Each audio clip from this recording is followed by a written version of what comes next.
السلام علیکم ورحمۃ اللہ وبرکاتہ۔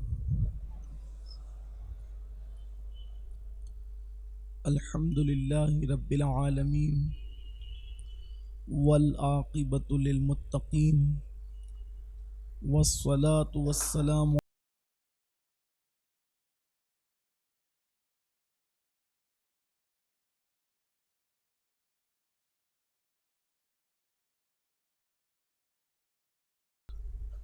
فاعوذ باللہ من الشیطان الرجیم بسم اللہ الرحمن الرحیم۔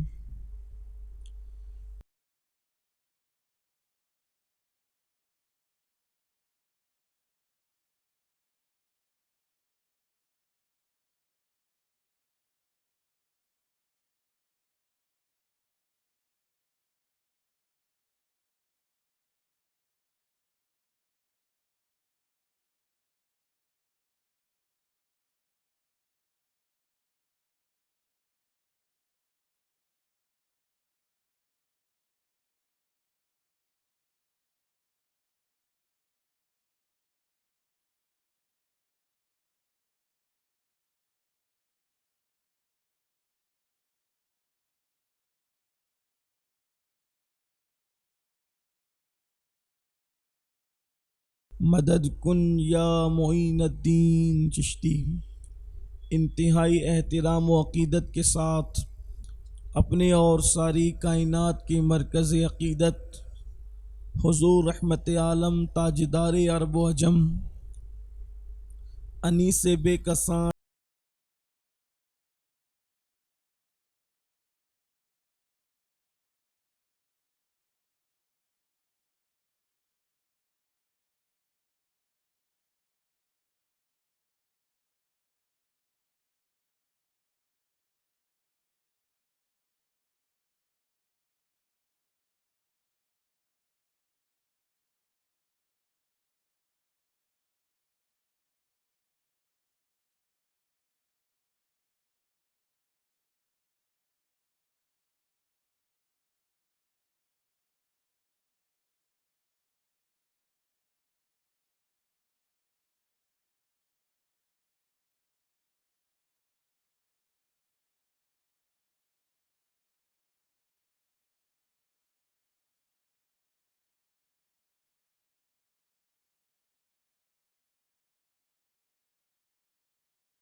صلی اللہ تعالی علیہ وسلم۔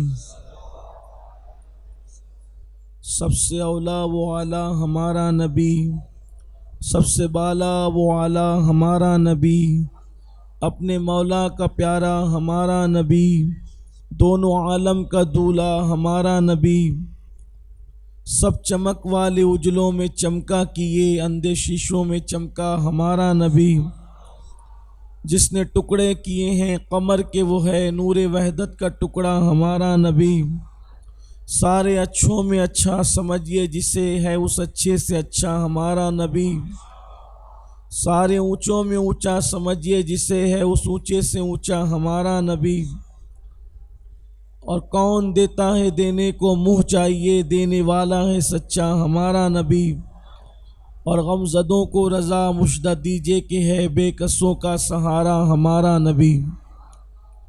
الحمدللہ ہر سال کی طرح امسال بھی سواد اعظم اہل سنت و جماعت کی عالمگیر تحریک سنی دعوت اسلامی کے زیر اہتمام میلاد مصطفیٰ صلی اللہ علیہ وآلہ وسلم کے موقع پر جو 12 روز ہر سال ہمارے پروگرامات ہوتے تھے، اس کا آج دوسرا یہ پروگرام ہے، دوسری یہ محفل ہے، اور ہم سب اپنے آقا و مولا قائد المرسلین محمد الرسول اللہ صلی اللہ تعالی علیہ وآلہ وصحبہ وبارک وسلم کی بارگاہ بے کس پناہ میں خراج عقیدت پیش کرنے کے لیے حاضر ہیں۔ ہم لوگ بے پناہ خوش نصیب ہے کہ اللہ تبارک و تعالی نے ہمیں ایسا رسول اور ایسا نبی عطا فرمایا کہ اور انبیاء کرام میں اللہ نے چیدہ چیدہ انفرادی طور پر جو خصوصیات عطا فرمائی تھی وہ بدرجہ کمال بدرجہ اتم اللہ نے ہمارے ایک نبی کی ذات میں جلوگر فرما دیا۔ ہمارے آقا صلی اللہ علیہ وآلہ وسلم اللہ کی بارگاہ میں سب سے زیادہ عزت والے اور مکرم ہیں۔ ہر نبی کو اللہ نے عزت عطا فرمائی، لیکن جتنی عزت مصطفیٰ جان رحمت کو اور جتنا اکرام ان کا ہے، اللہ کی بارگاہ میں وہ مقام اور مرتبہ کسی کو نصیب نہ ہو سکا۔ چونکہ یہ ہماری محفلیں مصطفیٰ جان رحمت کی شان، شوکت اور عظمت کی اس لیے منعقد کی جاتی ہے تاکہ ہمیں اللہ کے رسول کی عظمت اور بزرگی کی معرفت نصیب ہو، اور ہمیں پتہ چلے کہ ہم کس رسول کا کلمہ پڑھتے ہیں۔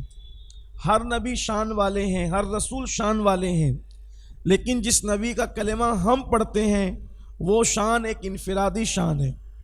مثال کے طور پر اللہ نے ہمارے آقا علیہ السلام کو یہ مقام عطا کیا، یہ شان عطا کی کہ اللہ نے پورے قرآن میں کسی کی جان کی قسم یاد نہیں فرمائی۔ اللہ نے اپنی پوری مخلوق میں، پوری کائنات میں کسی کی جان کی قسم یاد نہیں فرمائی سوائے ایک ہستی کے۔ اللہ تعالیٰ میرے آقا علیہ السلام کی جان کے متعلق فرماتا ہے، لعمرک، اے محبوب تمہاری جان کی قسم۔ آپ غور فرمائیں، محبوب کی جان کی قسم یاد کی جا رہی ہے چونکہ وہ عمر ہے، لیکن کثرت استعمال کی بنیاد پر پیش کی جگہ زبر کا استعمال آیا ہے، اور یہاں پر معنی یہ پیدا ہو رہے ہیں کہ آپ کی بقا کی قسم، آپ کی جان کی بقا کی قسم۔ آپ اندازہ فرمائیں، اسی لیے تو امام اہل سنت نے بھی جب قسم کا تذکرہ فرمایا تو جان کو بقا کے معنی میں لیا، کہتے ہیں ہے کلام الہی میں شمس الضحیٰ تیرے چہرے نور فضا کی قسم، قسم شب تار میں راز یہ تھا کہ حبیب کی زلف دو تا کی قسم۔ میرے پیارے آقا صلی اللہ علیہ وآلہ وسلم کے پیارے دیوانوں، اگلے شعر میں فرماتے ہیں کہ وہ خدا نے ہے مرتبہ تجھ کو دیا، نہ کسی کو ملے نہ کسی کو ملا۔ وہ خدا نے مرتبہ تجھ کو دیا، نہ کسی کو ملے نہ کسی کو ملا، کہ کلام مجید نے کھائی شہا تیرے شہر و کلام و بقا کی قسم۔ یہاں بقا سے مراد اسی آیہ کریمہ کی طرف اشارہ ہے جس میں اللہ نے محبوب کی جان کی قسم یاد فرمائی۔ کوئی کائنات میں ایسا نہیں جس کی جان کی قسم اللہ نے یاد فرمائی ہو سوائے مصطفیٰ جان رحمت صلی اللہ علیہ وآلہ وسلم کے۔ اس کے بعد آپ دیکھیں اللہ اکبر، صرف جان کی قسم یاد نہیں فرمائی بلکہ فرمایا قاف والقرآن المجید۔ قاف، اللہ تعالیٰ فرماتا ہے قاف، اس سے مراد قاضی ایاز رحمت اللہ تعالیٰ علیہ لکھتے ہیں کہ امام جعفر صادق فرماتے ہیں یہاں قاف سے مراد قلب مصطفیٰ جان رحمت ہے۔ محبوب آپ کے دل کی قسم، یعنی صرف آپ کی جان کی قسم نہیں بلکہ آپ کے دل کی قسم۔ اس کے بعد پورے قرآن میں اللہ نے جس سے بھی خطاب کیا کس طرح خطاب فرمایا، اللہ اکبر، سب اللہ کے بندے ہیں، سب اللہ کے بندے ہیں، اور اللہ نے جس سے بھی کلام فرمایا، خطاب فرمایا، بحیثیت بندہ کلام اور خطاب فرمایا۔ لیکن کائنات کی ایک ہستی ایسی ہے کہ وہ بھی حضور کے بندے ہیں، بندے خاص ہیں، لیکن جب ان کا ذکر کیا تو سید و سردار کہہ کر کے فرمایا۔ اللہ قرآن میں فرماتا ہے یاسین، سورہ یاسین میں آپ بار بار پڑھتے ہیں یاسین۔ یاسین کا مطلب امام جعفر صادق ارشاد فرماتے ہیں اس کی تفسیر یہ ہے، اے سید، اے سردار، اپنے بندے کو جو سید و سردار کہہ کر پکارے، یہ مرتبہ اگر اللہ نے کسی کو دیا ہے تو اللہ نے ہمارے نبی آمینہ کے لال کو عطا فرمایا۔ میرے پیارے آقا علیہ السلام کے پیارے دیوانوں، ایسا نبی اللہ نے ہمیں دیا، اور ان کی میلاد کا مہینہ شروع ہو گیا ہے۔ ہم ان کے ڈنکے بجاتے ہیں، ان کی عظمت اور بزرگی کے چرچے کرتے ہیں، اور انشاءاللہ کرتے رہیں گے۔ ہم کیسے نصیب والے ہیں، ہمارے مقدر میں وہ رسول ہیں جس کے دل کی قسم اللہ یاد کرے، جس کی جان کی قسم اللہ یاد کرے۔ حد تو یہ ہے کہ جس کے والد کی قسم اللہ یاد کرے، جس کی خود کی قسم اللہ یاد کرے، اللہ جس کے شہر کی قسم اللہ یاد فرمائے، جہاں وہ قدم رکھ دے اللہ تبارک و تعالی اس مبارک شہر کی قسم یاد فرمائے۔ آئیے اپنے اصل عنوان کی طرف چلتے ہیں۔ ہر نبی شان والا ہے، لیکن ہمارے آقا کی شان کیا ہے؟ قرآن فرماتا ہے تِلْكَ الرُّسُلُ فَضَّلْنَا بَعْضَهُمْ عَلَى بَعْضٍ مِّنْهُمْ مَنْ كَلَّمَ اللَّهُ وَرَفَعَ بَعْضَهُمْ دَرَجَاتٍ۔ اللہ فرماتا ہے یہ رسول ہیں، یہ وہ رسول ہیں جن کو اللہ تبارک و تعالی نے مرتبے عطا فرمائے، درجے عطا فرمائے، اور جن کو فضیلتیں عطا فرمائی۔ یہ وہ رسول ہیں جن کو اللہ نے فضیلتیں عطا کی، درجے عطا کیے، اور پھر اللہ نے بتایا کہ یہ جو درجے والے رسول ہیں سب عزت والے، کوئی کم نہیں ہے مرتبے میں، کیونکہ اللہ کے یہاں مرتبوں کی کمی نہیں ہے، سب مرتبے والے ہیں، سب شان والے ہیں، سب بزرگی والے ہیں۔ لیکن اللہ تعالیٰ نے فرمایا کہ یہ وہ ہیں جن کو اللہ تبارک و تعالیٰ نے بلندی عطا کی، شان عطا کی، فضیلت عطا کی۔ لیکن پھر اللہ تعالیٰ نے دو نبیوں کا ذکر فرمایا۔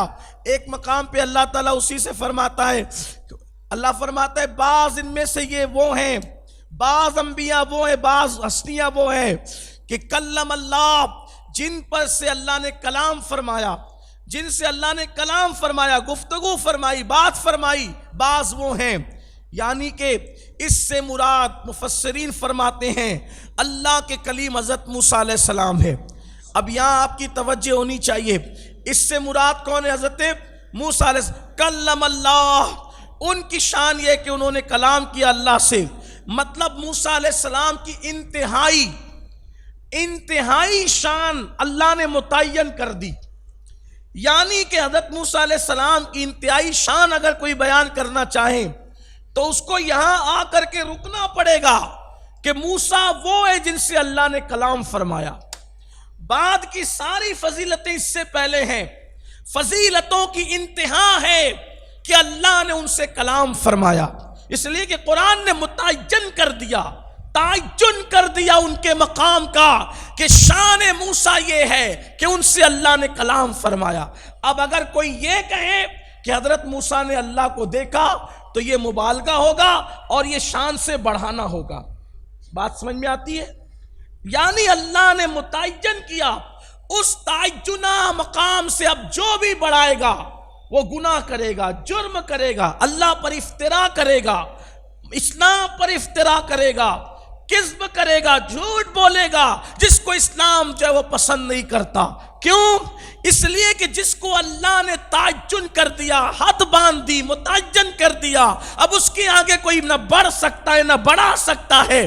لیکن جب شان موسیٰ کی انتہا بیان ہوئی تو متعین کر دیا گیا کلم اللہ، اور یہ کوئی انتہائی شان کوئی چھوٹی موٹی نہیں ہے، کیونکہ اللہ سب سے تھوڑی کلام کرتا ہے۔ ان سے کلام کیا، طور پہ بلایا، ان سے باتیں کی۔ لیکن قرآن جب میرے نبی کی، آپ کے نبی کی، جن کا ہم کلمہ پڑھتے ہیں، میلاد والے مصطفیٰ کی بات بیان فرمائی تو حد متعین نہیں کی، حد کا تعین نہیں کیا، بلکہ فرمایا وَرَفَعَ بَعْضَهُمْ دَرَجَاتٍ، اور بعض وہ ہیں جس کو اللہ نے درجوں بلند کیا۔ کتنا بلند کیا یہ بلند ہونے والا جانتا ہے یا بلند کرنے والا جانتا ہے؟ درجوں بلند، یہاں کوئی حد کا تعین نہیں ہے، یہاں حد کا تعین نہیں ہے، اللہ نے درجوں بلند کیا۔ اور ایک مقام پہ فرمایا وَرَفَعْنَا لَكَ ذِكْرَكَ، ہم نے تمہارے لیے تمہارے ذکر کو بلند کیا۔ ایک مقام پہ فرمایا وَلَلْآخِرَةُ خَيْرٌ لَكَ مِنَ الْأُولَى، آپ کی ہر پچھلی والی گھڑی سے آنے والی گھڑی بہتر ہے۔ اب ہمارے نبی کے لیے اور انبیاء کے لیے تو آپ یہ کہہ سکتے ہیں کہ ان کی حد کا تعین ہے، اس سے ان کو نہ بڑھائیں، لیکن سید الانبیاء کے لیے کوئی نہیں کہہ سکتا کہ ان کی حد کا تعین ہے، کیونکہ اللہ فرما رہا ہے وَرَفَعَ بَعْضَهُمْ دَرَجَاتٍ، بعض وہ جن کو اللہ نے درجوں بلند کیا، اس سے مراد محمد الرسول اللہ کی ذات ہے۔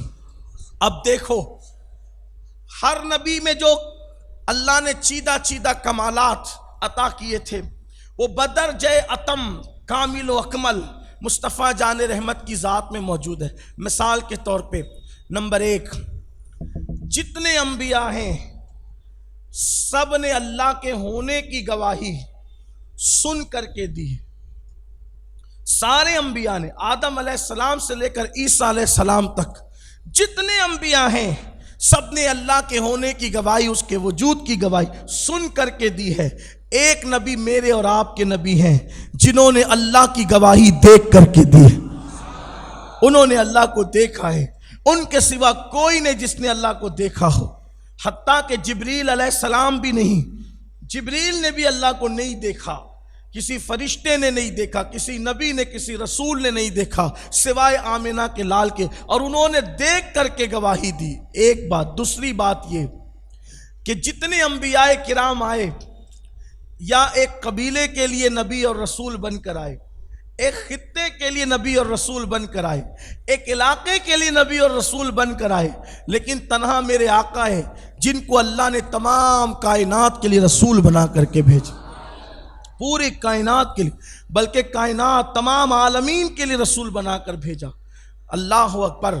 پھر اس کے بعد آپ دیکھیں، اللہ اکبر، انبیاء کرام علیہم الصلاۃ و تسلیم ہے، انبیاء کرام علیہم الصلاۃ و تسلیم، ان کی ادوار محدود ہیں کہ اتنے سال سے لے کر اتنے سال تک ان کا دور، لیکن مصطفیٰ جان رحمت کا دور محدود نہیں ہے، قیامت تک انہی کا دور ہے۔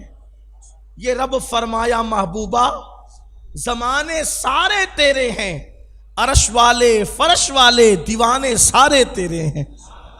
اللہ نے محبوب کا دور بے حساب رکھا، اس کی کوئی حد نہیں رکھی۔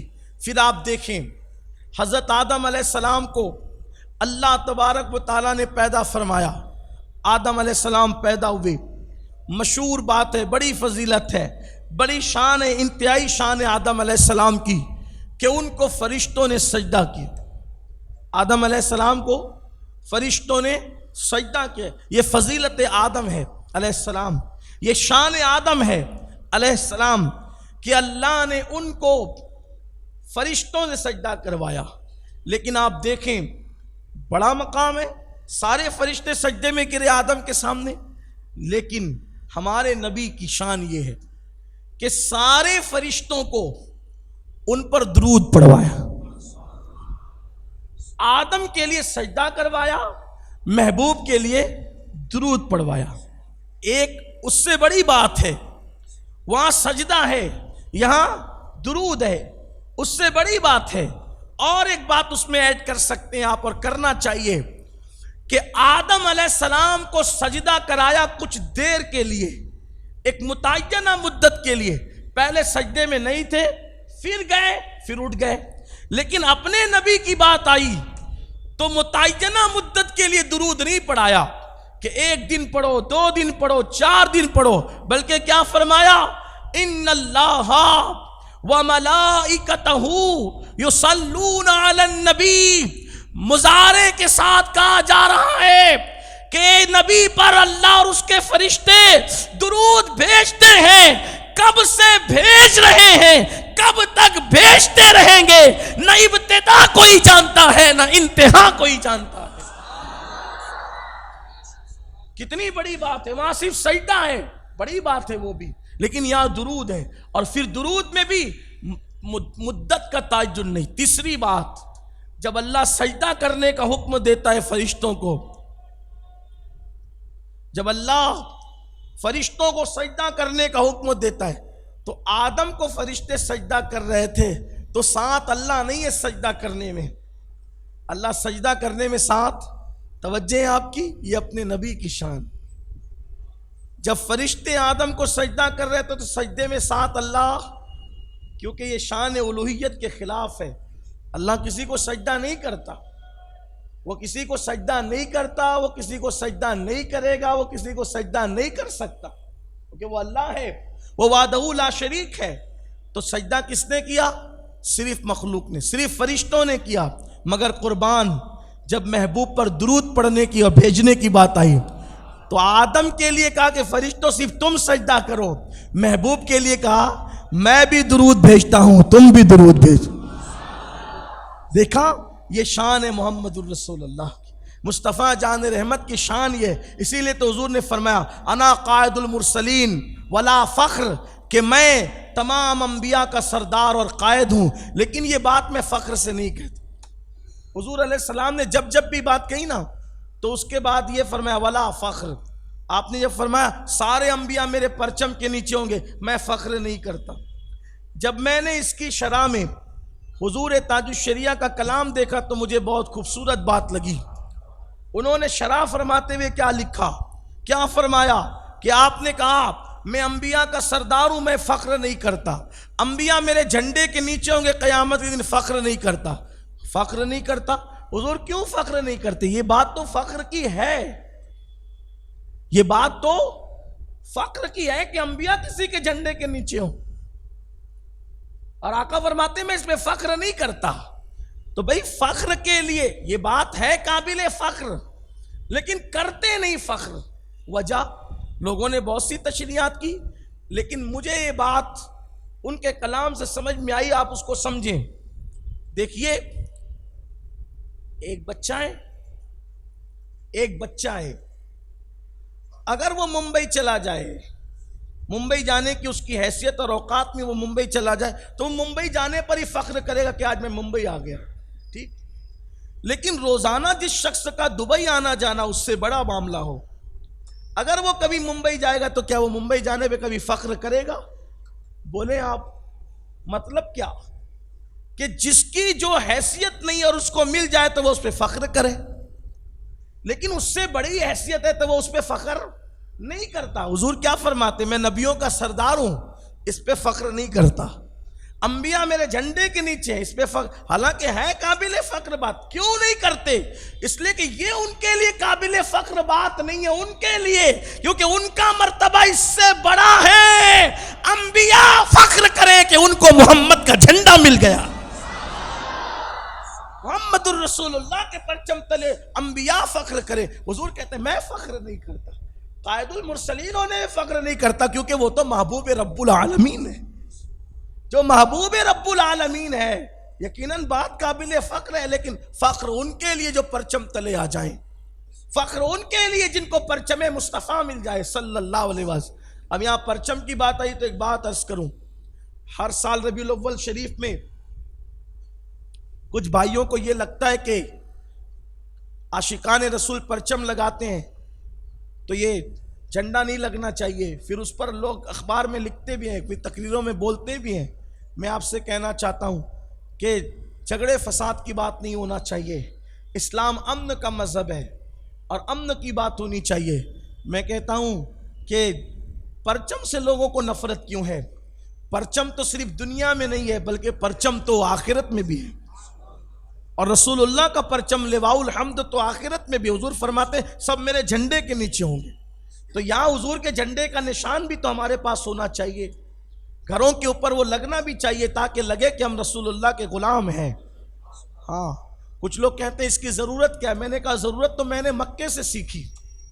جب حج کے لیے گیا تو میں نے دیکھا کہ جس ملک کے لوگ جس بلڈنگ میں ہوتے تھے وہاں ان کا پرچم لگا رہتا تھا، تو لوگوں کو پوچھنا نہیں پڑتا تھا، بھٹکنا نہیں پڑتا تھا، جس بلڈنگ کے اوپر جس ملک کا پرچم دیکھا سمجھ گئے یہ ہندوستان والے، یہ پاکستان والے، یہ بنگلہ دیش والے۔ آپ لوگ بھی حج کو گئے ہوں گے تو آپ نے دیکھا ہوگا، جو گئے ان سے پوچھو کہ بلڈنگوں پہ ہر ملک کا پرچم لگا تھا، حالانکہ جو لوگ پرچم لگانے کو منع کرتے انہوں نے لگا رکھا تھا۔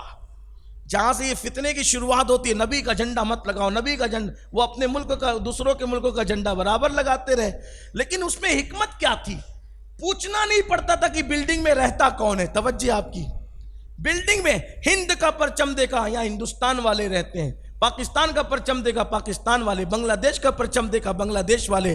سنیو، یہی تو ہم سمجھانا چاہتے ہیں، کس کا گھر کون سا ہے، کس گھر میں کون رہتا ہے۔ جب مکے میں پرچم سے پتا چلتا ہے تو ہند میں بھی پرچم سے پتا چلتا ہے.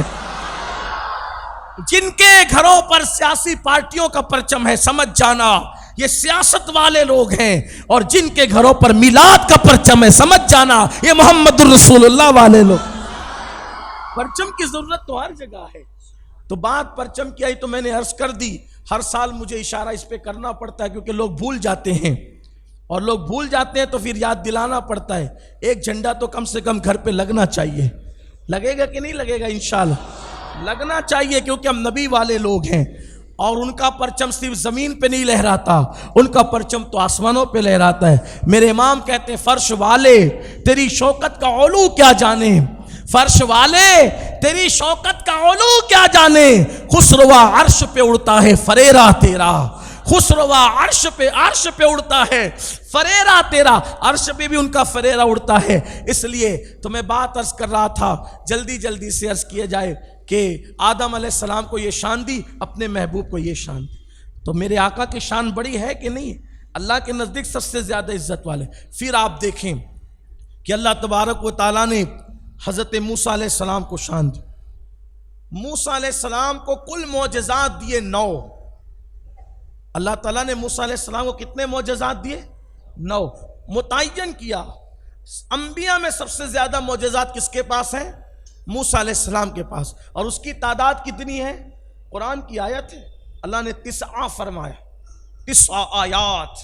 اللہ نے ان کو 9 معجزات، آیت کہتے ہیں معجزے کو، اور اللہ نے کیا فرمایا؟ ہم نے ان کو 9 معجزے دیے. یعنی کہ موسیٰ علیہ السلام کے کل معجزے کتنے؟ انبیاء میں سب سے زیادہ. اور کل معجزے کتنے؟ 9. اور ہمارے آقا کے معجزات کی تو کوئی انتہا ہی نہیں، بلکہ سب کو معجزہ دے کر بھیجا، ان کو معجزہ بنا کر بھیجا.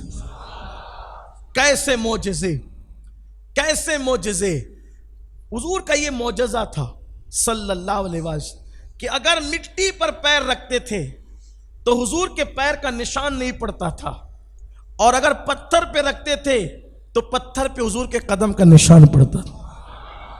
پتھر پہ قدم رکھے تو نشان پڑے، مٹی پہ رکھے تو نہ پڑے. اور ہم لوگ کیا کرتے ہیں؟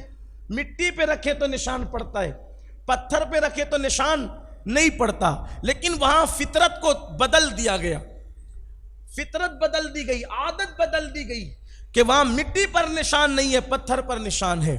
پھر اس کے بعد اللہ کے حبیب علیہ السلام کو اور مزید معجزات، اس کا تذکرہ ہم جناب موسیٰ علیہ السلام ہی کے ضمن میں کرنا چاہتے ہیں.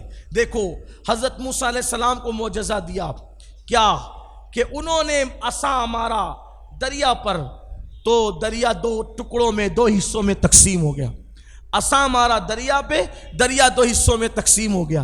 لیکن اپنے نبی صلی اللہ علیہ وآلہ وسلم کو اس سے بڑا معجزہ دیا کہ وہاں عصا ہے، دریا ہے، دونوں زمینی ہے، پھر ٹچ کیا ہے تو 2 ٹکڑے ہو گیا دریا، 2 حصوں میں تقسیم ہو گیا دریا. اسی لیے تو مولا علی سے کسی نے پوچھا تھا، ایک یہودی نے مولا علی سے پوچھا تھا کہ یہ بتاؤ کہ روئے زمین پر پہلی اور آخری مرتبہ، یعنی ایک ہی مرتبہ سورج کی کرنیں کہاں پڑی؟ ایک ہی مرتبہ سورج کی کرنیں کہاں پڑی؟ زمین پر. اب دوبارہ اس زمین پر کرن نہیں پڑتی نہ پڑے گی. تو یہ مسئلہ تو لوگوں کے لیے بڑا ٹینشن والا تھا، دماغ گھمانے والا تھا کہ زمین کا ایسا حصہ بتاؤ، زمین کا ایسا ٹکڑا بتاؤ جہاں پر ایک ہی مرتبہ سورج کی کرن پڑی ہے، دوبارہ پھر نہیں پڑے گی. تو لوگ بڑے پریشان تھے. تو مولا علی نے فرمایا کہ جب موسیٰ علیہ السلام نے دریا پہ عصا مارا تھا تو وہ پانی 2 حصوں میں تقسیم ہو گیا تھا، تو زمین کھل گئی تھی، تو اس پر سورج کی کرن پہلی مرتبہ پڑی تھی، اب اس کے بعد دوبارہ کبھی نہیں پڑے گی. آپ نے جواب عطا کیا تھا، وہ یہودی مسلمان ہو گیا تھا. ایسے اور بہت سارے اس کے سوالات تھے. میری تمنا ہے کہ ہم کبھی اپنے مرکزی اجتماع میں اس پر گفتگو کریں گے. یہودی کے سوالات اور مولائے کائنات کے جوابات بہت دلچسپ ہے، بہت خوبصورت ہے. اس نے جو سوال کیے تھے، آدمی سنتا ہے تو اس کی عقل دنگ رہ جاتی ہے، لیکن جب مولا علی کا جواب سنتا ہے تو اس کی طبیعت مچل جاتی ہے. انشاءاللہ میں نے احباب سے کہا کہ کبھی اس کو یاد دلائیں تو مرکز پہ اس کو ہفتہ وار اجتماع میں لیں گے انشاءاللہ. تو عرض یہ کر رہا تھا کہ موسیٰ علیہ السلام نے دریا پہ عصا مارا تو دریا دو حصوں میں بٹ گیا، لیکن اپنے نبی کی شان یہ ہے کہ یہاں دریا نہیں ہے، زمینی چیز نہیں ہے، وہاں چاند ہے، چاند، وہ بھی آسمان پر، اور بہت بڑا، زمین سے بڑا ہے نا چاند، زمین سے بڑا ہے چاند، کئی گنا بڑا ہے۔ حضور نے اشارہ کیا، وہاں عصا ٹچ کیا گیا، یہاں انگلی ٹچ نہیں کی گئی، صرف اشارہ کیا گیا اور چاند کے ٹکڑے ہو گئے۔ اسی لیے تو ہم کہتے ہیں اپنے مولا کی یہ بس شان عظیم، جانور بھی کرے جن کی تعظیم، سنگ کرتے ہیں ادب سے تسلیم، پیڑ سجدے میں گرا کرتے ہیں، اور مائے شک گشتہ کی صورت دیکھو، مائے شک گشتہ کی صورت دیکھو، کانپتے مہر کی رجعت دیکھو، مصطفیٰ پیارے کی قدرت دیکھو، کیسے اعجاز ہوا کرتے ہیں، کیسے اعجاز ہوا کرتے ہیں۔ یہ اپنے نبی کی شان صلی اللہ علیہ وآلہ وسلم۔ پھر آپ دیکھیں حضرت موسیٰ علیہ السلام کو یہ معجزہ دیا کہ ان کے پاس جب قوم پانی کا سوال کرنے کے لیے، پانی کا مطالبہ کرنے کے لیے آئی، تو آپ نے عصا کو پتھر پہ مارا تو کیا ہوا؟ عصا کو پتھر پہ مارا تو پتھر سے پانی کے چشمے جاری ہو گئے۔ لیکن مصطفیٰ جان رحمت کی قوم جب پیاس کا سوال کرنے مصطفیٰ جان رحمت کے پاس آتی ہے تو میرے نبی کو نہ عصا کی ضرورت ہے نہ پتھر کی ضرورت ہے، بلکہ مصطفیٰ جان رحمت کی انگلیوں سے پانی کے چشمے جاری ہوتے۔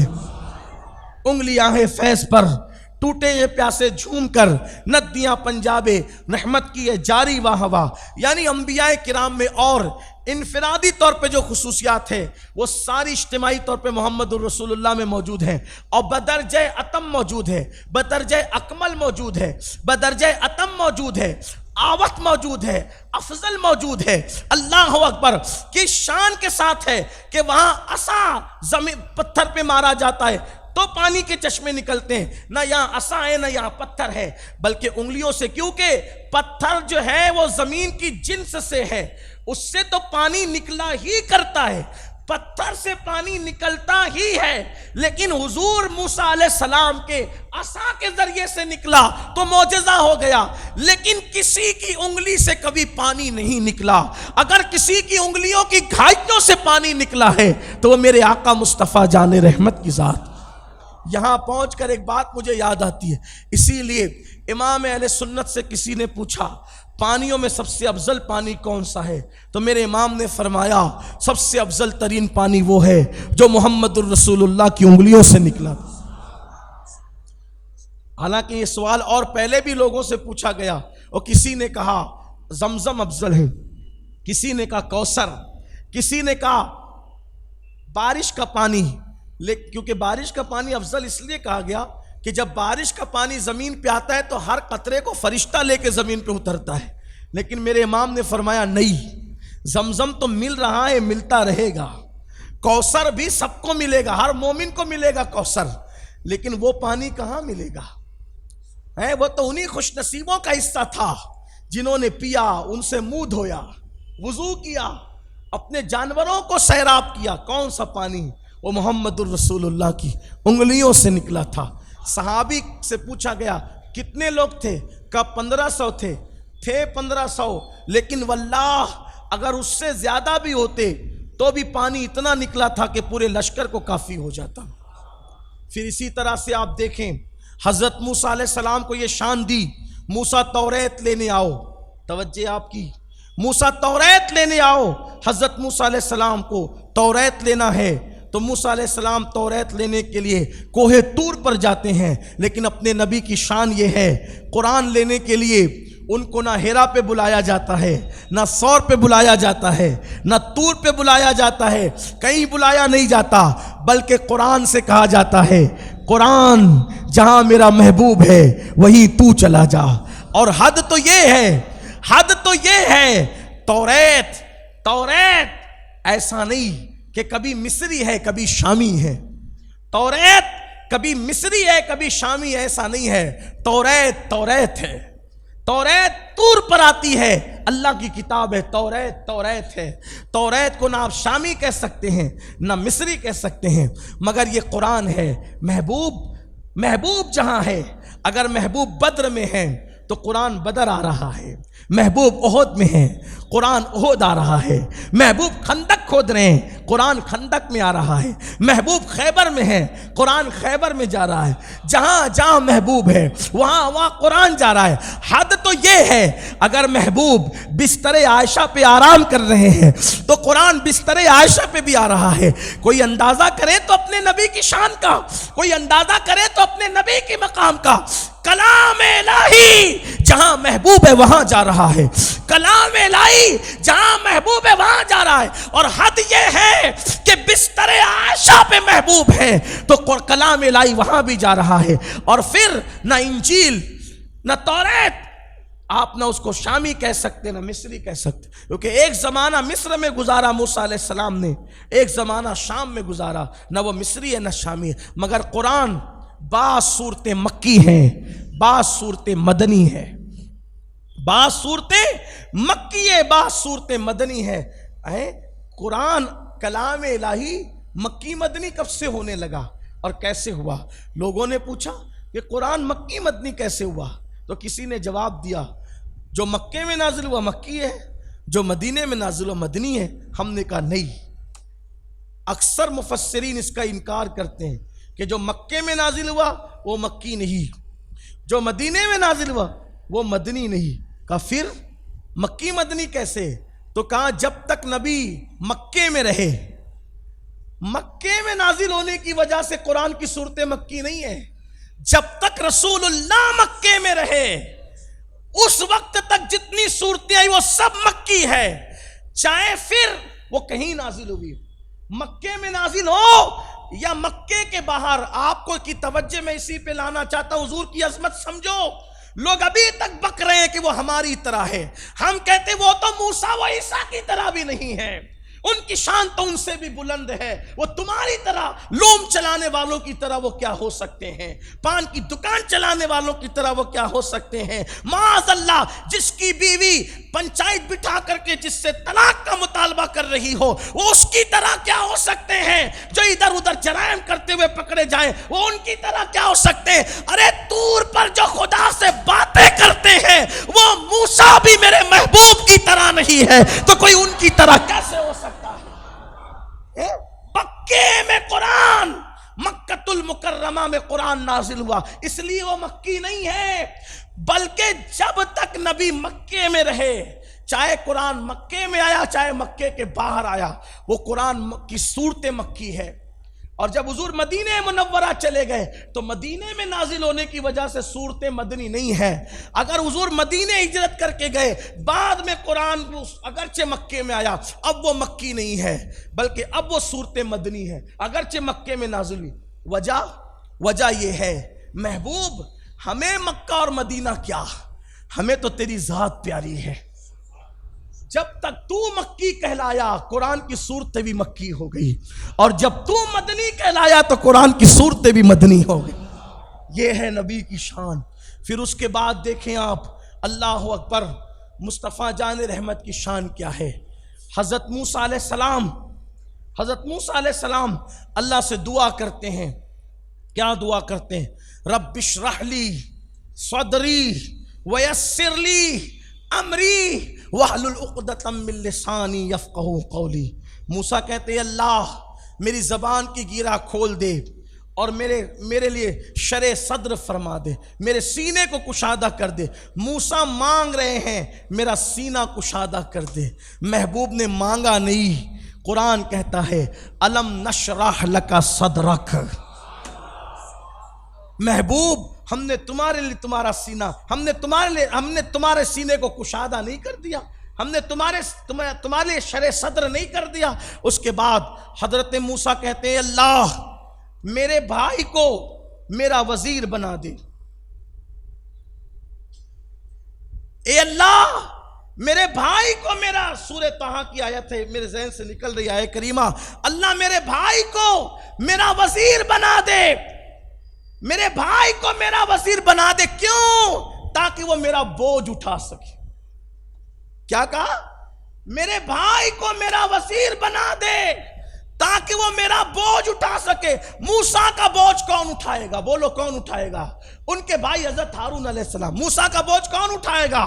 ان کے بھائی ہارون علیہ علیہ السلام اور میرے نبی کو اللہ فرماتا ہے وَوَضَعْنَا عَنْكَ وِزْرَكَ، اے محبوب جس بوجھ نے تیری پیٹھ توڑ دی تھی کیا وہ تیرا بوجھ ہم نے نہیں اٹھا لیا؟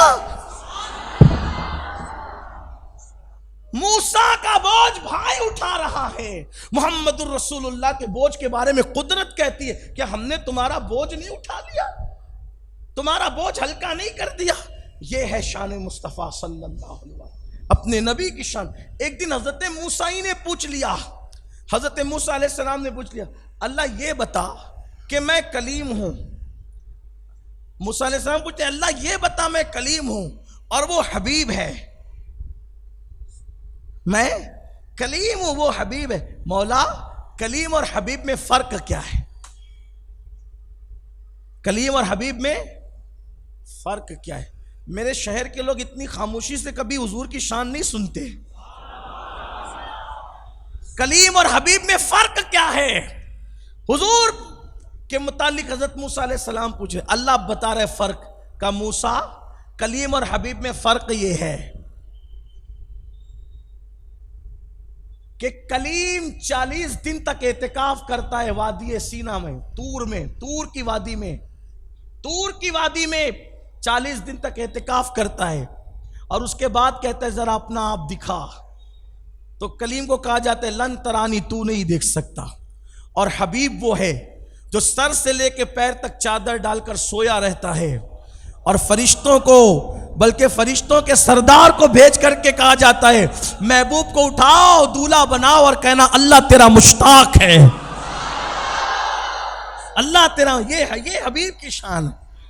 کلیم جو خود دیکھنا چاہے اور منع کر دیا جائے، اور حبیب سو رہا ہے اور بلایا جائے اور کیا کہہ کے بلایا جائے ہم آپ کے مشتاق ہیں، ہم آپ کے، ہمیں اشتیاق ہے آپ کا، ہمیں اشتیاق ہے آپ کا، ہماری رحمتوں کو انتظار ہے آپ کا، اشتیاق ہے آپ کا، آئیے تشریف لائیے۔ جبریل کو بھیجا جاتا ہے کہ دولہا بنا کر کے لاؤ۔ پھر کلیم اور حبیب کا فرق پوچھا ہے موسیٰ، اور کلیم وہ ہے جو یار کی رضا چاہتا ہے، اور حبیب وہ ہے جس کی رضا یار چاہتا ہے۔ خدا کی رضا چاہتے ہیں دو عالم، خدا چاہتا ہے رضائے محمد۔ کلیم اور حبیب میں فرق پوچھا جاتا ہے۔ کلیم کو کتاب لینی ہو تو آتا ہے اور حبیب تک کتاب جاتی ہے۔ یہ میرے نبی کی شان۔ اور آپ اگر دیکھیں حضرت یوسف علیہ السلام تو شان یوسف یہ ہے کہ حسن یوسف وہ تھا، حسن یوسف اللہ نے ان کو حسن دیا لیکن اپنے نبی کو ان سے زیادہ تھا۔ اما عائشہ صدیقہ نے پوچھا یا رسول اللہ صلی اللہ علیہ وآلہ وسلم آپ زیادہ خوبصورت ہے یوسف؟ تو آقا نے فرمایا کہ میرے حسن کا آدھا اللہ نے میرے بھائی یوسف کو دیا۔ کتنا دیا؟ کتنا دیا؟ آدھا۔ اب اس آدھے کا کیا حال ہے، پورے کا کیا حال؟ آدھا یہ کہ آدھے کو دیکھ کر کے انگلیاں کٹ گئی، آدھے کو دیکھ کر انگلیاں ٹکڑے ہو گئی، آدھے کو دیکھ کر انگلیاں ٹکڑے ہو گئی، آدھے کو دیکھ کر انگلیاں ٹکڑے ہو گئی، پورے کو دیکھا نہیں۔ ان کا چہرہ دیکھ کر انگلیاں ٹکڑے ہوتی ہیں، جو وہ یوسف ہیں، یوسف ہے جن کا چہرہ دیکھ کر انگلیاں ٹکڑے ہوتی ہے۔ اور کل حسن وہ ہے مصطفیٰ جان رحمت کا جن کی انگلی دیکھ کر چاند ٹکڑے ہوتا ہے۔ چہرہ دیکھ کر انگلیاں ٹکڑے ہوئی یہ حسن یوسف ہے، چہرہ دیکھ کر انگلیاں ٹکڑے ہوئی یہ حسن یوسف ہے، انگلی دیکھ کر چاند کا چہرہ ٹکڑے ہو گیا یہ حسن مصطفیٰ ہے۔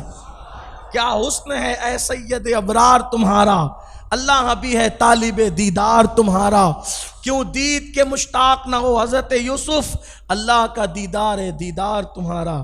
حضرت خلیل کو دیکھے، ابراہیم خلیل اللہ، ان کو خلیل بنایا، ان کو حبیب بنایا۔ اسی لیے تو کہا کہ فیض جلیل، فیض جلیل، جلیل کس کو کہا؟ حضور کو کہا فیض جلیل خلیل سے پوچھو آگ میں باغ لگاتے یہ ہیں. فیض جلیل خلیل سے پوچھو آگ میں باغ لگاتے یہ ہیں صلی اللہ علیہ وسلم. تو ان کو خلیل بنایا, میرے آقا کو حبیب بنایا. اب خلیل اور حبیب میں کیا فرق ہے؟ دیکھو, جو خلیل ہے خلیل, ان کو بھوک لگتی ہے خلیل کو تو کھانا فرشتے لاتے ہیں. ان کو بھوک لگتی ہے تو کھانا اور فرشتے کھلاتے ہیں. اور حضور کو بھوک لگتی ہے تو بخاری شریف کی حدیث کی طرف آئیے. حضور کو بھوک لگے تو کیا ہوتا ہے؟ خلیل کو بھوک لگے تو فرشتے لا کے کھلائیں, اور حبیب کے لیے فرشتے نہیں. بخاری کی طرف آؤ. حضور علیہ السلام کی عادت تھی کہ حضور روزہ رکھتے تھے اور پے در پے رکھتے تھے مسلسل, جس کو صوم وصال کہتے ہیں. یعنی افطار نہیں کرنا, کئی کئی دن تک کے روزہ روزہ روزہ, رات بھی دن بھی کچھ کھانا پینا نہیں. تو کچھ لوگوں نے حضور کو دیکھا, وہ سچے عاشق تھے, تو انہوں نے بھی نقل کرنی شروع کی کہ حضور افطار نہیں کرتے, ہم نے بھی نہیں کرنا. جیسے حضور رکھتے رات و دن, کھاتے پیتے کچھ نہیں, ہم نے بھی. تو کچھ لوگوں نے جب شروع کیا تو چہرے پیلے پڑنے لگے, کچھ لوگ گرنے لگے کمزور ہو کر, کچھ لوگوں کے آنکھوں کے حلقے اندر کی طرف چلے گئے. میں اس تشریح کے ساتھ بات کر رہا ہوں. کچھ لوگوں کی کمزوری یہاں تک پہنچی کہ اٹھنے بیٹھنے کے قابل نہ رہے. سرکار نے فرمایا میں کیا دیکھ رہا ہوں, تم کمزور ہو رہے ہو. حضور اپنی امت کو کمزور نہیں دیکھ سکتے. حضور علیہ السلام اپنی امت کو طاقتور دیکھنا چاہتے. اسی لیے کمزوری میں حضور نے فرمایا کہ میں تمہیں کمزور دیکھ رہا ہوں. آنکھیں اندر جا رہی ہے, حلقے گھٹ رہے ہیں, کیا ہو رہا ہے؟ اسی نے عرض کی یا رسول اللہ صلی اللہ علیہ وآلہ وسلم, آپ کو پے در پے روزہ رکھتے ہوئے دیکھ کر, صوم وصال رکھتے ہوئے دیکھ کر انہوں نے بھی وہی شروع کر دیا ہے. تو آقا نے کیا فرمایا پتہ ہے؟ ایکم مثلی, سرکار بات ایکم مثلی, تم میں کون میری طرح ہے؟ کیا فرمایا؟ تم میں کون میری طرح ہے؟ اب یہاں ایک بہت خوبصورت بات کہنا چاہتا ہوں. سورہ کہف کے اندر ایک آیت ہے, سورہ کہف کے اندر ایک آیت ہے, قل انما انا بشر مثلکم. اے محبوب آپ فرما دیں کہ میں تمہاری طرح ایک بشر ہوں. اے محبوب اس پہ بھی اپنا ایمان ہے, بولو اس پہ بھی اپنا. لیکن بات ذرا سوچنا, غور کرنا, یہ کہاں کے لیے اللہ نے فرمایا؟ اے محبوب آپ فرما دے کہ میں تمہاری طرح بولو میں تمہاری طرح بشر ہوں, میں تمہاری طرح بشر ہوں. یہ فرمایا. کس نے فرمایا؟ اللہ نے قرآن میں فرمایا. آپ کہیں ان سے, محبوب آپ ان سے بولیے کہ میں تمہاری طرح بشر ہوں. قرآن حدیث ایک دوسرے کے خلاف نہیں ہے. قرآن حدیث ایک دوسرے کے, یعنی جو قرآن کہے گا وہی حدیث کہے گی, اور جو حدیث کہے گی وہی قرآن کہے گا. دونوں میں ٹکراؤ نہیں ہے. کیوں ٹکراؤ نہیں ہے؟ کیونکہ قرآن بھی اللہ کی طرف سے آیا ہے اور حدیث بھی اللہ کی طرف سے آئی. دونوں آئی اللہ ہی کی طرف سے. جیسے کہ قرآن خود کہتا ہے وَمَا يَنْتِقُ عَنِ الْهَوَىٰ إِنْ هُوَ إِلَّا وَحْيٌ يُوحَىٰ, کہ یہ اپنی مرضی سے کچھ نہیں کہتے. إِنْ هُوَ إِلَّا وَحْيٌ يُوحَىٰ, یہ اپنی مرضی سے نہیں کہتے. ہم جب وحی کرتے وحی تو وہی بات کرتے. ہم جب وحی کرتے تو یہ وہی کہتے ہیں, وحی کرتے تو یہ وہی کہتے ہیں. یہ وحی کہتے ہیں جو ہم وحی کرتے ہیں. بات سمجھ میں آئی؟ یہ وحی اور وحی کا چھوٹی بڑی ہے کا فرق ہے. وحی اور وحی, جب وحی آتی ہے تو حضور وحی بولتے ہیں. ٹھیک بات سمجھے؟ مالیگاؤں والوں کو تو اردو کی ضرورت نہیں ہے, نہیں تو ہمارا بچہ مالیگاؤں میں اردو جانتا ہے. گہوارہ ہے نا, علم ادب کا گہوارہ, شعر شاعری کی زمین ہے ماشاءاللہ. ہم وحی کرتے تو قرآن بھی وحی سے آیا اور حدیث بھی, تو دونوں ایک دوسرے کے خلاف فرق اتنا ہے کہ قرآن وحی مطلوع ہے اور حدیث وحی غیر مطلوع ہے. یہ آپ بار بار سنتے رہتے علماء سے، علماء آپ کو سمجھانے کی کوشش کرتے ہیں. پھر ایسا کیوں کہ ایک مقام پہ کہا جا رہا ہے کہ کہو میں تمہاری طرح بشر ہوں، اور ایک مقام پہ کہا جا رہا ہے ایکم مثلی، تم میں کون میری طرح ہے. بات یہ، اب یہاں میں آپ کا تھوڑا سا ٹائم لوں گا، 1-2 منٹ کا. بات سمجھنا، آج یہ مسئلہ حل ہونا چاہیے کہ یہ کہنے کا حق کس کو ہے کہ ہم نبی کی طرح، اور یہ کہنے کا حق کس کو ہے کہ ہم نبی کی طرح نہیں ہے. یہ جو کہا نا قل انما انا بشر مثلکم، میں تمہاری طرح بشر ہوں، یہ حضور نے کہا تھا مکے کے کافروں سے. کس سے کہا تھا؟ کس سے کہا تھا؟ کس سے کہا تھا؟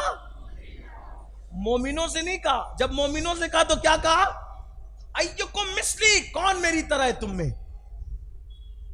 دونوں سے بات الگ الگ، کیونکہ کافر ان کو نبی مانتے ہی نہیں تھے، تو حضور نے ان کو کیا کہا کہ میں تمہاری طرح بشر ہوں. کیوں کہا؟ دیکھو اس کو آسانی سے سمجھو. آپ ہندوستان کے ماحول کو لے کر ہی سمجھ لو. ہندوستان کے اندر کتنے کروڑ لوگ بستے ہیں؟ 125 کروڑ لوگ بستے ہیں، یعنی کہ 1 ارب 25 کروڑ لوگ بستے ہیں. اس میں سے 25 کروڑ ہے مسلمان اور 1 ارب ہے جو مسلمان نہیں ہے. ان میں اچھے بھی ہیں برے بھی ہیں. کچھ ایسے لوگ ہیں جو مسلمانوں کو ستاتے ہیں، کچھ لوگ، سب نہیں. کچھ اتنے اچھے ہیں کہ اگر ہم نماز پڑھیں تو ہمارے غیر مسلم بھائی ایئرپورٹ پہ کھڑے ہوتے کسی کو آگے جانے نہیں دیتے. ہم لوگ خود نماز پڑھتے ہیں ایئرپورٹ پہ، ٹرینوں میں، تو وہ خود ادب سکھاتے کہ ایسا نہیں کرنا. بہت ادب سے ملتے ہیں، محبت. 5 انگلی ایک جیسی نہیں ہوتی. کسی بھی مذہب میں ہر آدمی برا نہیں ہے، انسانیت لوگوں کے اندر باقی رہتی ہے. لیکن کچھ ایسے بدماش ہیں جو سیاسی بیس پر، سیاسی معاملے کو لے کر کبھی موب لنچنگ کرتے ہیں، کسی کو پکڑ کے مارتے ہیں، کاٹتے ہیں. ٹھیک ہے، اب مثال کے طور پر کسی کو پکڑا، سمجھا رہا ہوں، کسی کو پکڑا، مارا، پیٹا، گالیاں دی، مار ڈالنے کی کوشش کی، تو وہاں پر کوئی دانشمند انسان ہوگا تو دانشمند انسان کیا کہے گا؟ ارے مسلمان سمجھ کے رحم نہیں کرتا اس پر، تو کم سے کم انسان سمجھ کر تو رحم کر، یہ تیری طرح انسان ہے. بات سمجھے کہ نہیں؟ یہ تیری طرح انسان ہے، اس پہ اس طرح رحم کر، یہ تیری، کہ جیسے تجھے ڈنڈا مارنے پہ تکلیف ہوتی ہے تو اس کو بھی تکلیف ہو رہی ہے، تجھے پتھر مارنے میں تکلیف ہوتی ہے تو اس کو بھی تکلیف ہو رہی ہے نا. تیرا سر پھٹتا ہے، خون نکلتا ہے تو تکلیف ہوتی ہے، تو اس کا بھی سر تو نے پھاڑ دیا تو تکلیف ہو رہی ہے. تو یہ مسلمان ہے، یہ بھول جا، یہ تو سوچ کہ یہ انسان ہے، انسان سمجھ کے اس پہ رحم کر. بات سمجھے؟ تو وہ کیا کہتا ہے؟ بھائی میں تیری طرح انسان ہوں نا. کیا کہتا ہے؟ میں تیری طرح، مجھے تو نہیں سمجھتا نا، مسلمان مجھے سمجھ کر کے مجھ پہ ظلم کر رہا ہے، تو میری اہمیت نہیں سمجھتا، تو میں تیری طرح انسان ہوں. بات سمجھے نا؟ کس کو کہا میں تیری طرح انسان ہوں؟ بلا تمثیل. اب آئیے مکے کی زمین پہ، مکے والے پتھر مارتے ہیں، مکے والے زخمی کرتے ہیں، مکے والے خون بہاتے ہیں، مکے والے تکلیف پہنچاتے ہیں، مکے والے بیٹیوں کا طلاق کروا دیتے ہیں، مکے والے 3 سال تک شاب ابی طالب میں قید کر دیتے ہیں، مکے والے سوشل بائیکاٹ کرتے ہیں. تو حضور بتا رہے ہیں ارے نبی سمجھ کر احترام نہیں کرتے، میں تمہاری طرح بشر ہوں، کم سے کم انسان ہی سمجھ کر کے انسانوں جیسا سلوک کر. مطلب سمجھے؟ تو یہ جو کس سے کہا تھا تمہاری طرح بشر ہوں؟ کس سے کہا؟ مکے کے کافروں سے، مسلمانوں سے نہیں کہا. اور جب مسلمانوں کو کہا تو کیا کہا؟ ایکم مثلی، کون تم میں میری طرح ہے؟ تم تو میرا کلمہ پڑھتے ہو، اپنے آپ کو میرا غلام سمجھتے ہو، کون میری طرح ہے؟ کسی نے نہیں کہا ہم آپ کی طرح ہے. اور پتا چلا یہ گفتگو کس سے ہے؟ تمہاری طرح بشروں کی گفتگو کس سے ہے؟ تو جو لوگ نبی کو اپنی طرح کہتے ہیں تو وہ اپنے آپ کو سمجھتے کیا ہیں؟ بھئی میں نہیں، آپ نے نہیں کہنا یہ بات. وہ کیا سمجھتے ہیں وہ جانے، وہ کیا سمجھتے ہیں. تو تو یہ بات تو جس سے کہی گئی تھی اس کا جواب دینا چاہیے، مکے کے کافروں سے کہی گئی، اور جب مومنوں سے صحابہ سے کہی گئی تو کیا کہا؟ ایجکم مثلی، کون تم میں میری طرح ہے؟ سب چپ رہے اور چپ رہ کے بتا دیا یا رسول اللہ کوئی آپ کی طرح نہیں ہے، ہم تو صحابی ہیں، ہم آپ کی طرح کیا ہو سکتے ہیں جب موسیٰ و خلیل آپ کی طرح نہیں ہو سکتے۔ پھر حضور نے کیا فرمایا؟ پھر حضور نے جو فرمایا، اب یہ بات آتی ہے، آقا فرماتے ہیں میں اپنی راتیں میرے اللہ کے ساتھ گزارتا ہوں، میں اپنی راتیں اپنے اللہ کے ساتھ گزارتا ہوں، اور پھر فرمایا وہ مجھے کھلاتا بھی ہے وہ مجھے پلاتا بھی ہے، خلیل کو بھوک لگتی ہے تو کھلانے کے لیے فرشتے آتے ہیں، اور حبیب کو بھوک لگتی ہے تو خدا ان کو خود کھلاتا ہے، خود پلاتا ہے، اور وہ اپنی راتیں اور وہ اپنی راتیں کہاں گزارتے ہیں؟ توجہ تو کریں، حضور کیا فرماتے ہیں؟ میں اپنی راتیں کہاں گزارتا ہوں؟ اپنے اللہ کے ساتھ گزارتا ہوں، اپنے اللہ کے ساتھ گزارتا ہوں۔ یہ شان مصطفیٰ جان رحمت ہے، ایسا نبی اللہ نے ہمیں عطا فرمایا۔ اگر بات کہیں تو اور لمبی ہوتی ہے، لیکن چونکہ 1 ہی گھنٹے کی تقریر ہونی ہے، 12 دن تک کے معاملات چلنے، کل بھی انشاءاللہ، کل کا پروگرام، کل کی محفل کہاں ہے؟ کل بڑی مکہ مسجد میں ہے، لیکن آپ لوگ کل جلدی آ جائیں، آج تاخیر ہوئی تو کل جیسے ہی جماعت ختم ہوگی ایک نعت شریف پڑھی جائے گی، اور ایک نعت شریف کے بعد بیان شروع ہو جائے گا۔ یعنی ہماری کوشش یہ ہے کہ 9 ساڑھے 9 بجے 9:30 بجے تک، 9:45 بجے تک کے پروگرام ختم ہو جائے، کیونکہ عشاء آج کل جلدی ہو رہی ہے، تو جلدی سے پروگرام ختم ہو جائے تو آپ اپنے گھروں کو چلے جائیں تو اچھا رہے گا۔ تو آپ لوگوں نے عشاء وہیں پڑھنا ہے، مکہ مسجد میں عشاء پڑھیں۔ تو کل انشاءاللہ فقیر قادری رہے گا، پھر پرسوں سے لے کر کے مزید 4 دن اور ہمارے مفتی مرکزی صاحب ہوں گے، مفتی امتیاز صاحب ہوں گے، مفتی راشد صاحب ہوں گے، حضرت مولانا حافظ غفران صاحب ہوں گے، پھر 4 دن کے بعد پھر لگاتار انشاءاللہ میلاد شریف کے لیے آپ کے ساتھ میں حاضر رہوں گا انشاءاللہ۔ لیکن ایسا نہیں کہ جس میں میں رہوں اسی میں آپ رہیں، ایسا نہیں ہونا چاہیے، میں رہوں یا نہ رہوں، ذکر رسول سننے کے لیے آپ لوگوں کو تشریف لانا ہے انشاءاللہ۔ آپ سے گزارش ہے، چاند نظر آ چکا، برکت والا مہینہ شروع ہو چکا، آپ روزانہ 1000 مرتبہ آقا علیہ السلام پہ درود شریف پڑھیں، روزانہ پڑھیں، یہ 12 دنوں میں 12,000 بار کا عدد پورا کریں۔ آپ کہیں گے ارے باپ رے باپ کتنا ٹائم لگے گا 1000 بار پڑھنے میں؟ کوئی ٹائم نہیں لگے گا۔ آپ صلی اللہ علیہ وآلہ وسلم، یہ سب سے مختصر درود شریف ہے، کیا؟ صلی اللہ علیہ وآلہ وسلم، صلی اللہ علیہ وآلہ وسلم، صلی اللہ علیہ وآلہ، سب سے مختصر درود شریف 2 منٹ لگتا ہے 100 بار پڑھنے میں۔ 100 بار پڑھنے میں کتنا منٹ لگتا ہے؟ 1000 بار پڑھنے میں کتنا؟ 20 منٹ۔ جو رسول پوری زندگی ہمارے لیے دعائیں کرتے رہے، رو رو کر کے مغفرت ہمارے لیے مانگتے رہے، کیا اس رسول کے لیے ہم روزانہ میلاد میں بھی 20 منٹ نہیں نکال سکتے؟ بالکل نکالنا ہے۔ آسان طریقہ بتاتا ہوں، ایک دم آسان بتا دوں، ایک دم آسان۔ عشاء کی نماز پڑھ کے بیٹھ جاؤ، نعت بھی سنتے رہو، بیان بھی سنتے رہو، اور آپ کی زبان بھی چلتی رہے اور آپ کا تسبیح کا بٹن بھی چلتا رہے، تو انشاءاللہ تبارک و تعالی جتنی دیر میں محفل ختم ہوتی ہے آپ 1000 سے زیادہ بار درود شریف پڑھ لیں گے انشاءاللہ۔ محمود غزنوی کے انتقال کے بعد کسی نے برسوں بعد جب ان کی قبر کھلی تو لوگوں نے دیکھا کہ ان کا کفن بھی میلا نہیں ہوا تھا، تو کسی نے معلوم کرنے کی کوشش کی کہ وجہ کیا ہے، تو معلوم یہ پڑا کہ وہ بادشاہ ایسا بادشاہ تھا کہ اس وقت تک وہ سوتا نہیں تھا جب تک 1000 مرتبہ میرے آقا پہ درود نہیں پڑھ لیتا۔ تو آپ کو عادت پڑ جائے گی انشاءاللہ ان دنوں میں درود شریف پڑھنے کی، تو میلاد شریف جانے کے بعد بھی آپ 1000 مرتبہ درود، 500 مرتبہ درود شریف کی۔